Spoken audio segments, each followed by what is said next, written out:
So today I want to talk to you guys a little bit about social control. This is a word. This is a world premiere. This is a word.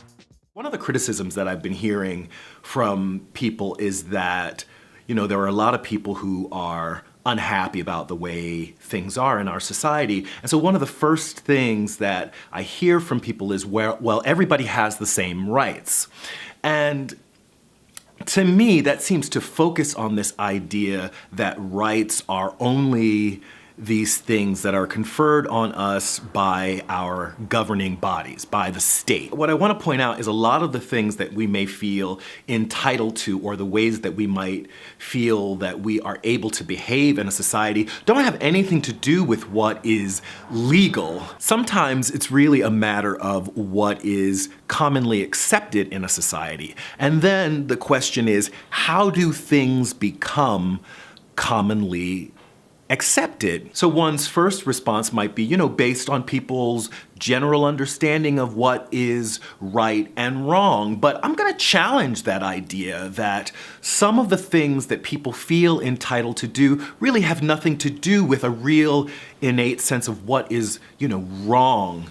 Internally understood as wrong, like killing someone, right? We can pretty much agree that killing someone is wrong, or maybe we can't agree that killing someone is wrong. But my guess would be that most people would think it was wrong to kill someone, and definitely think it was wrong for someone to try to kill them. So that stuff is simple. But when it gets to subtler things like the way we dress, or the way we speak, or the way we set a table, or the way we arrange ourselves around a table, those things become much more subtle and can be far more insidious in the ways that they might be serving as a form of repression. So much emphasis gets put on this idea that, everybody's an individual and everybody should be judged as an individual. But why is it that when people behave as individuals, why is it when people express themselves as individuals,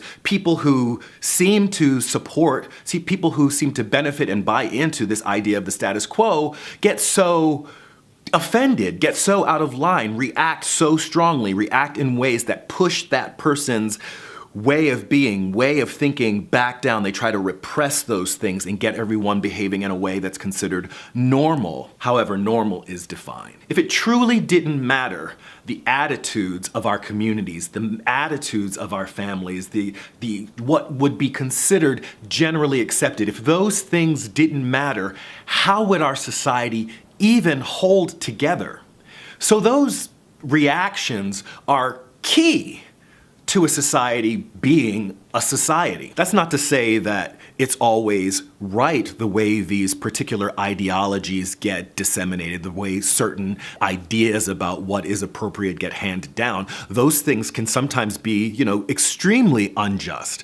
But the fact of the matter is we depend on people being susceptible to the pressures of outsiders, the pressures of others to conform to certain ways of behavior to keep society functioning, especially modern Western society. Now, there are some who would say maybe we shouldn't have any type of social control mechanisms. There are people who, might be anarchist. I know that there are certainly a number of anarchists who are viewers on this particular channel whose ideas, whose opinions I respect very much, and they might disagree that there is a need for any of these mechanisms for social control. But I would want to turn around and ask them, then how could it even be agreed that our method of social control was going to be no social control? At some point, somebody might try to exert control on another. There would be attitudes. There would be people to protest if someone started behaving in a way that wasn't in line with those particular values. So this is something that I'm really struggling with, this idea that there may or may not need to be some type of informal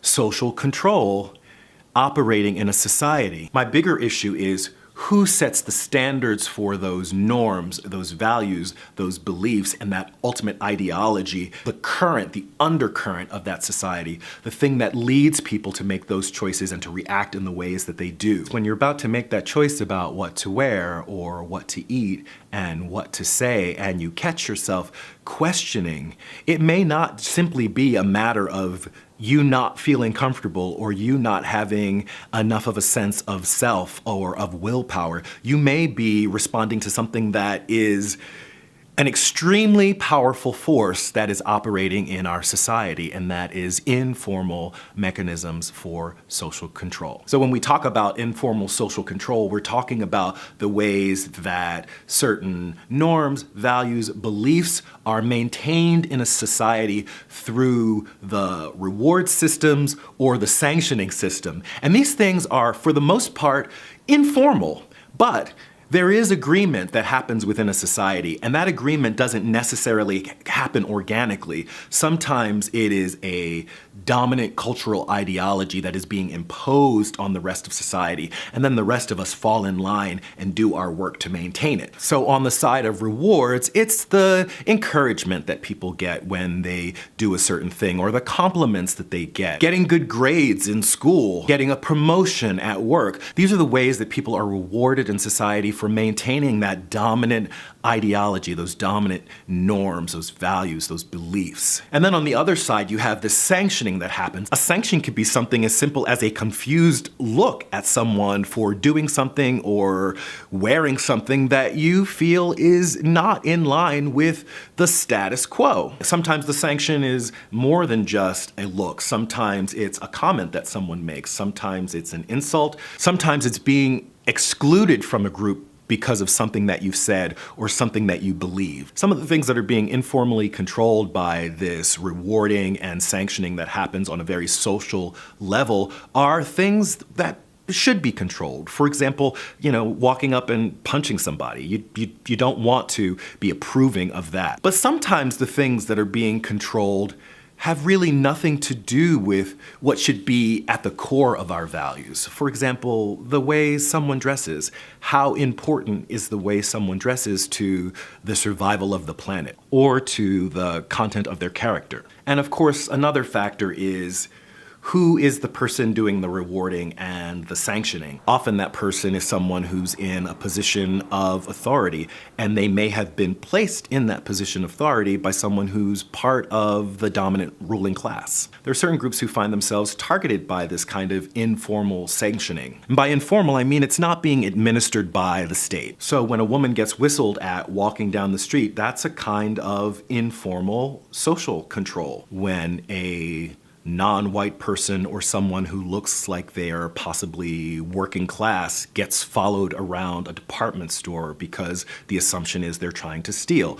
That's a kind of informal social control. When two people of what is perceived as the same gender hold hands in public and get uncomfortable looks from the people around them, that's a kind of informal social control. The lynchings that took place in the South from the end of slavery until far into the 60s, and probably still occur, are a kind of informal social control.